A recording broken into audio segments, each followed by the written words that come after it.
تعرضت النجمة العربية الشهيرة لطيفة التونسية لموقف محرج خلال مشاركتها في مهرجان ضيافة بدورته الثامنة الذي أقيم في دبي بحضور عدد كبير من المشاهير.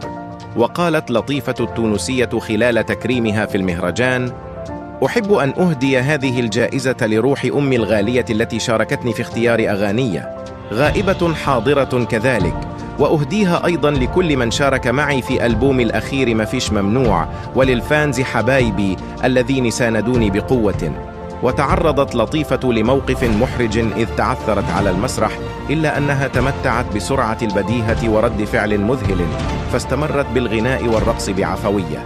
يذكر أن الفنانة لطيفة طرحت ألبوما بعنوان مفيش ممنوع، واستطاع أن يتجاوز 60 مليون مشاهدة بعد طرحه عبر قناتها الرسمية بموقع يوتيوب.